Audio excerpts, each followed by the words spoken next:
So hello everyone, welcome to my YouTube channel. आज बहुत time के बाद मैं वीडियो बना रहा हूँ ऐसे, तो काफ़ी अच्छा लग रहा है। तो आज जिस टॉपिक के ऊपर वीडियो बना रहा हूँ वो है एचडीडी वर्सेस एसएसडी। तो बेसिकली मैं बता दूँ तो जो ये बड़ी वाली ड्राइव्स होती हैं इन्हें हम एचडीडी बोलते हैं, एंड जो ये छोटी छोटी ड्राइव्स होती हैं इन्हें हम एसएसडी बोलते हैं।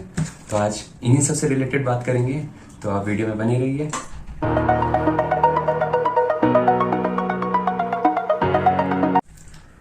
सो फाइनली आ गए आप सब। तो मैं बात कर रहा था एचडीडी की। तो एचडीडी हार्ड डिस्क ड्राइव होती है, एंड इसमें नाम से ही पता लग रहा है डिस्क होती है, एक डिस्क रोटेट करती है मोटर के ऊपर, एंड एक रीडर होता है जो उस डिस्क को रीड करता है एंड वो डाटा सेंड करता है मदरबोर्ड में, एंड मदरबोर्ड से हमारे ऑन स्क्रीन दिखता है। और जो एसएसडी रहती है वो है सॉलिड स्टेट ड्राइव, उसमें भी सेम प्रोसेस रहता है, बस इसमें कोई भी मैकेनिकल चीज़ें नहीं यूज होती है। एक सर्किट रहता है, एक सॉलिड स्टेट में सर्किट रहता है। और स्पीड की बात करूं तो जो हमारी एचडीडी होती है वो होती है 0 to 200 MB पर सेकेंड स्पीड की, और जो 200 MB पर सेकेंड बोल रहा हूँ वो है सर्वर्स वाले, जो बड़ी एचडीडी होती है इन साइज की, और जो सर्वर्स में यूज होती है, और जो अपनी मॉडर्न एचडीडी है उनके रिलेटेड। और जो एसएसडी की स्पीड होती है वो होती है 200 to 600 MB पर सेकेंड। वो डिपेंड करता है सेटअप पोर्ट पे। जैसे मेरे पास ये WD ग्रीन है, इसमें सेटअप पोर्ट है, और जो हमारी एचडीडी भी होती है उन सभी में सेटअप पोर्ट ही रहता है। तो जो हमारी एसएसडी होती है वो स्पीड ज्यादा होता है, एंड जो एसएसडी का अपर वर्जन होता है M.2 स्लॉट्स, M.2 NVMe, तो उनकी स्पीड बहुत ज्यादा होती है। जैसे अभी लेटेस्ट चल रहा है 4th जनरेशन M.2 NVMe, तो इसकी जो स्पीड रहती है वो 6000 to 10,000 MB पर सेकेंड की स्पीड रहती है, जो कि बहुत ज़्यादा होती है अभी। और जो अभी लेटेस्ट लॉन्च होने वाला है वो है Gen 5, और जो बहुत ज़्यादा स्पीड है उसकी, मतलब 12,000 MB पर सेकेंड की स्पीड पे जा रहा है, तो मतलब क्या ही बोले। और बात कर रहे हैं रिलायबिलिटी की, तो जो हमारी एचडीडी है वो मैकेनिकल ड्राइव है, तो इसके फॉल्ट होने के चांसेस काफ़ी रहते हैं। और जो हमारी एसएसडी होती है ये एक सर्किट ड्राइव है, और इसके भी फॉल्ट होने के चांसेस रहते हैं, लेकिन एज कम्पेयर टू एचडीडी बहुत कम रहते हैं इसके फॉल्ट होने के चांसेस। और बात करूँ कॉस्ट की, तो जो एसएसडी होती है वो हायर प्राइस में आती है, और जो एचडीडी होती है वो लोअर प्राइस में आती है। अगर बात करूँ एक 1 TB एसएसडी जितने की आती है उतनी 512 GB एसएसडी आती है, तो कॉस्ट मतलब ज़्यादा रहता है एसएसडी का। और अभी तो बेसिकली सारे ही लैपटॉप्स में आपको वही मिल जाएगा, और सारे लैपटॉप्स या कंप्यूटर्स में एसएसडी। और जो एचडीडी यूज़ की जाती है वो ज़्यादातर सर्वर्स में यूज़ की जाती है, और सिर्फ स्टोरेज डिवाइस के लिए, जिसका पर्टिकुलर मीनिंग है कि डाटा को स्टोर करके रखना और बहुत कम रीड एंड राइट हो, और जब ज़रूरत पड़े तब डाटा निकाला जाए, तब हम एचडीडी यूज़ करते हैं।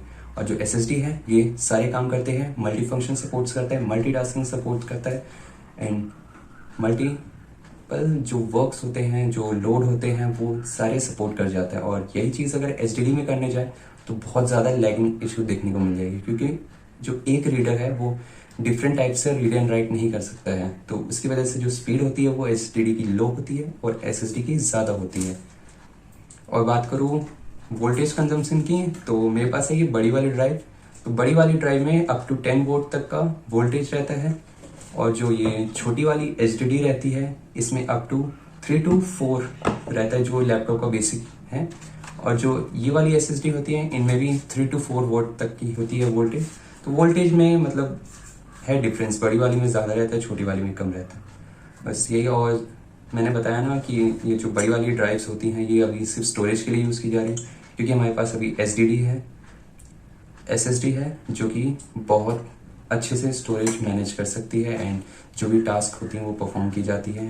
ज़्यादातर लैपटॉप्स जो हैं जिनको स्टोरेज चाहिए प्रोफेशनल लेवल पे होते हैं, उनको साथ होता है मतलब हाइब्रिड टाइप के कंप्यूटर्स होते हैं। एचडीडी होती है, जैसे 16 TB की एचडीडी लगा दी एंड 4 TB की एसएसडी लगा दी। जो 16 TB वाला काम है वो पूरा एकदम डाटा स्टोर करेगा, और जो 4 TB वाला एसएसडी लगा है उसमें सिर्फ रीड एंड राइट स्पीड्स की जाएंगे, टास्क परफॉर्म्स किए जाएंगे, और जो उस टास्क का परफॉर्म होता है वो एचडीडी में कन्वर्ट मतलब एचडीडी में ट्रांसफर कर दिया जाता है।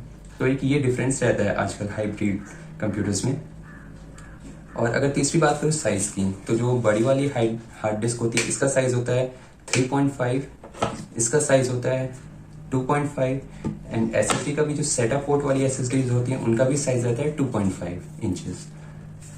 और जो छोटी वाली NVMe स्लॉट्स होते हैं वो M.2 होती हैं, जिनका मतलब 1 इंच के करीब उनका ऐसे विड्थ रहता है, एंड लेंथ वो डिपेंड करता है कि कौन सा है। जो बेसिकली जो लेंथ है मैक्सिमम की वो आई गेस 3.5 to 4 इंच के बिटवीन रहती है, और जो कि बहुत छोटी रहती है, एकदम पतली सी चिप रहती है।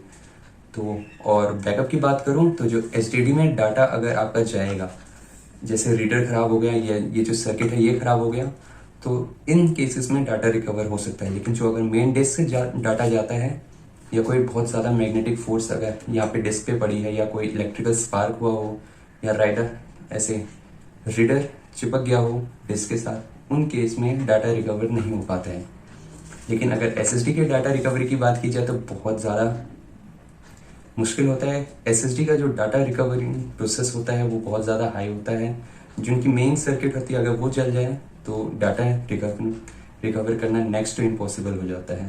तो आज के लिए बस इतना ही। आई होप कि आप वीडियो को लाइक करोगे, आपको वीडियो पसंद आई होगी। वैसे भी आई थिंक बहुत दिनों के बाद मैं वीडियो बना रहा हूँ, तो make sure you like, share and subscribe to my channel, and thanks for watching.